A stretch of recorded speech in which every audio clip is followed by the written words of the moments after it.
Let's get to Tim Walz, who, just when you think no one's sitting at this table, neither she nor the big white blanket, can embarrass themselves any further, he does. She asked him, to her credit, about the carrying the weapons in war, which we know is a lie. He never served in war. He's been stealing valor for quite some time. Promptly came out that Tim Walz was a radical leftist. The man who was supposed to win over Midwestern working-class men for Kamala had mandated tampons in the boys' bathrooms and made his state a sanctuary for underage kids claiming to be another gender who wanted to castrate and sterilize themselves. A story so extreme that many did not believe it, but it... Tim Walz has always enjoyed Minnesota's friendly reputation, presenting himself as the warm, easygoing governor with a familiar hometown charm. But the moment Megyn Kelly turns her attention to him, that cheerful picture shatters. His polished smile quickly fades, revealing a leader whose pleasant demeanor can't hide the mistakes, contradictions, and ambition beneath the surface. The way the law is written, look, I've given this advice on a lot of things, that getting involved, that's been misread, and it was fact-checked at the last... Walz is also out on the new media tour and trying to help her when he's not defending his comments on the Electoral College. And he sits down with Michael Strahan, who's the best thing ABC has going. And Strahan actually asks him about his many, many lies. There's a much longer list than actually came up, but he did raise it to his credit. Here's how that went. Here's what happened. Walz spent years shaping the image of the classic Midwestern dad. Relaxed, approachable, and running the state with a neighborly touch. He leaned into that friendly Minnesotan style, the kind of person you might expect at a local picnic, chatting with everyone while carrying a casserole. But that carefully crafted persona collapses fast once Megyn Kelly begins questioning him. The calm, friendly governor suddenly looks far less steady as the image he built proves much weaker than it seemed. If you're enjoying this breakdown... You said that you carried weapons in war, but you have never deployed actually in a war zone. A campaign official said that you misspoke. Did you? Well, first of all, I'm incredibly proud. I've done 24 years of wearing the uniform of this country. Equally proud of my service in a public school classroom, whether it's Congress or the governor. My record speaks for itself, but I think people are coming to get to know me. I speak like they do. I speak candidly. I wear my emotions on my sleeves, and I speak especially passionately about our children being shot. Make sure to hit the subscribe button. Kelly doesn't just point out Walz's inconsistencies, she exposes them like a spotlight on every flaw. Walz tries to play the calm, reliable Midwestern leader, but in reality, he juggles policies, pledging to one group while quietly undermining another. His Minnesota nice act doesn't fool Kelly. She sees him not as a leader, but as little more than human wallpaper. Statements that just aren't true. And the comment about weapons of war that I carried in war, which you didn't. You said that you were in Hong Kong during the Tiananmen Square massacre when you weren't. But you kind of chalked it all up to bad grammar or getting the dates wrong. But your opponents say you lied to make yourself look better.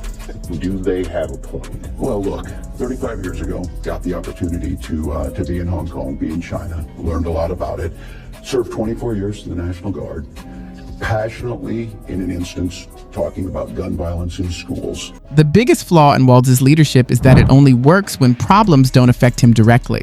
When crime rises, he offers vague remarks about community ideals.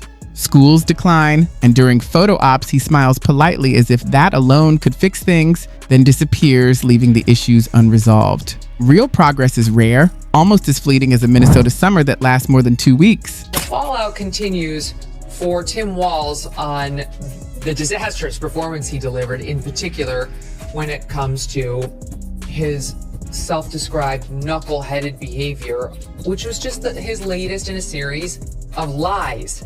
The reason he resorted to, I'm a knucklehead, was he got confronted with his latest lie. Walz presents himself as a champion of small-town values, but his policies often feel borrowed straight from big city bureaucracies. One moment he praises government intervention, the next he preaches freedom and accountability, all depending on what benefits his political allies. Kelly exposes this act, showing that Walz is not consistent but a political chameleon, shifting to suit his audience. I think people know me. They know who I am. They know where my heart is. And again, my record has been out there for over 40 years to speak for itself. And the idea that you said that you were in war. Did you misspeak as the campaign has said? Yeah, I said we were talking about, in this case, this was after a school shooting, the ideas of carrying these weapons of war. And my wife, the English, you taught my grammar's not always correct. But again, if it's not this, it's an attack on my children for showing love for me, or it's an attack on my dog. This took chutzpah. Let's go through it. You said you carried weapons in war, but you've never deployed in a war zone. A campaign official of yours said you misspoke. Did you? Well, I'm proud, incredibly proud of my record. Her critique focuses heavily on his crisis management and, or more accurately, his glaring lack of it. The pandemic tested his leadership and revealed its flaws. Instructions came as inconsistently as Halloween candy, leaving Minnesotans more confused than informed. Kelly makes it clear being composed doesn't equal being competent. Walz's leadership was chaotic, whether the cameras were on or not. Rules and priorities changed overnight, and his responses often sounded like a teenager hastily explaining late homework. Meanwhile, citizens faced the turmoil with patience, navigating the confusion with a Midwestern smile. It's been unearthed. There's a long list of them. This one was that he was in China when the Tiananmen Square disaster unfolded, when hundreds of people were killed. You know whether you are in a place where hundreds of people are being massacred by their government when it happens. But he continues to try to say, like, oh, gee, I was just kind of confused. You know, that happened in May and I was there in August, but I guess I just imagined that I was there, whatever. So he got asked about that debate moment where he completely melted down. Walz's positions on public safety and law enforcement are wildly inconsistent. He publicly backs the police and reacts strongly when cameras are on him. Yet he crumbles when progressive activists push back. Kelly doesn't hold back. During social unrest, he failed to act as a true leader. Instead, it was a game of political hide and seek. Hoping silence would be seen as empathy, he let problems simmer, but compassion alone doesn't restore order. Kelly criticizes him for trying to please everyone and ending up satisfying no one. Comparing his leadership to a Minnesota winter, long-promised warmth never arrives. Kelly also questions Walz's relatability. He shares stories about teaching high school or growing up in rural Nebraska, but the facts remain unchanged. He's no longer an everyman. He's a career politician. His so-called down-home charm is political theater. Well, they're comparing this moment by Tim Walz to that because he looked so inept and like a faker, like he didn't belong there and he was trying to convince us of something that wasn't real as he decided to go pheasant hunting. And Charlie, you're a gun guy. You tell me whether this looked authentic to you. Here he is. Yes, that's my theory. And it never fits quite right. Never fits quite right. It's not quite right. How do you give it back? Governor, what kind of gun is it? This is a Beretta A400.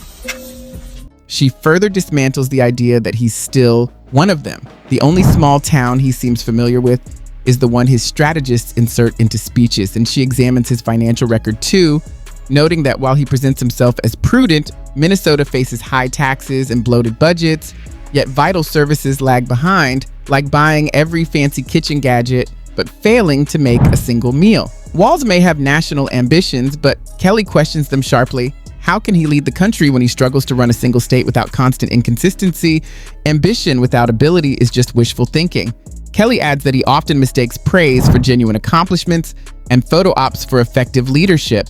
Equally proud of my service in the classroom. Did I mention I was a teacher and a coach, an assistant coach? Okay, whatever. But he's more stolen valor. In the classroom, I'm in the classroom. My record speaks for itself. It doesn't actually. You've put a lot of lies into that record that you've been called out on by service personnel. You must clarify, as your campaign had tried to do, and now you appear to be distancing yourself from that clarification. And then here's, two pieces of this that are really, I speak like they do. People are coming to get to know me. I speak like they do. I speak candidly. I wear my emotions on my sleeves, and I speak especially passionately about, and then he goes on to blame it on school shootings. I guess he was upset about school shootings, so he lied.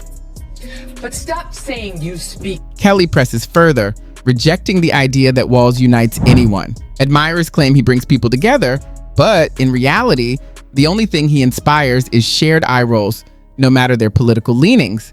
Democrats call him overly cautious. Republicans see him as careless. Independents just see indecision. Being called a unifier is less a compliment than a joke. The only thing people unite over is their frustration with him. Mediocrity in today's political climate has real consequences.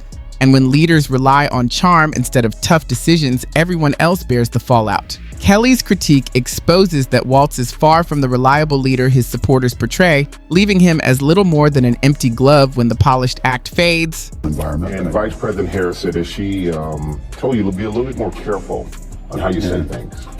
Well, I did it, even the other day of just speaking passionately about these gun violence situations and meeting with these survivors. I wear my emotions on my sleeve, and I do think in these positions, whether it be governor or being vice president of the United States, you do need to be careful. You do need to be a little more thoughtful on it. Okay, guys, I will submit to you that the American people are not dumb. And I would submit to you that the American people will look over "I'm friends with school shooters," which he said in that vice presidential debate as him misspeaking. Everyone will give him that grace. But it's not going to work on this litany of other lies, because you don't misspeak over and over. Walz excels at one political tactic, appearing compassionate while avoiding real challenges. Kelly makes it clear that beneath every friendly smile is a career built on sidestepping difficult ideas. He may see his charm as armor, but Kelly repeatedly exposes it as a facade. His strategy depends on the public's short memory, hoping voters forget, move on, or never look too closely. Despite claims of transparency and accountability, his administration avoids criticism, delays solutions, and buries problems in red tape or prepared talking points.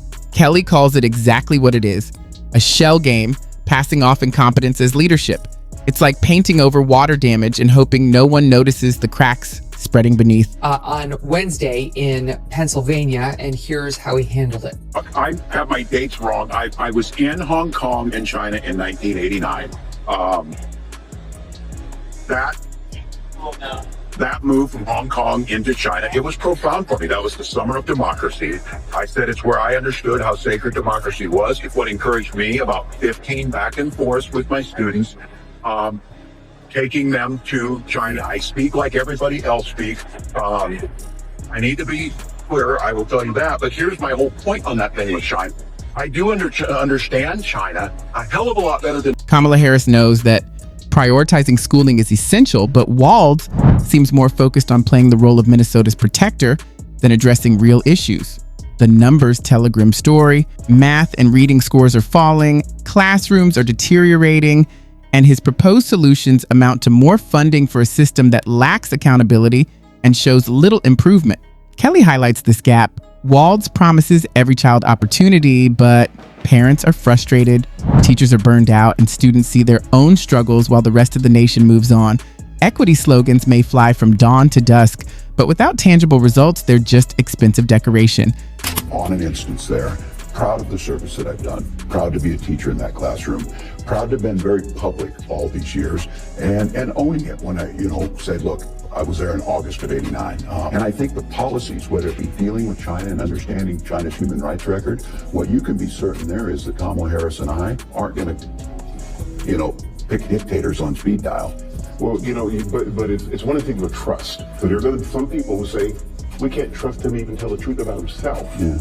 What do you say to them? Well, I said they know who I am. I know who I am. I know the work that I've done. I know that things get spun in a political... Economically, Walz touts his expertise and pride in opening doors, yet many businesses and workers are barely surviving. Kelly cuts through the glossy marketing, showing that he offers appearances rather than effective leadership. Her sharpest criticism focuses on his pattern of following rather than leading.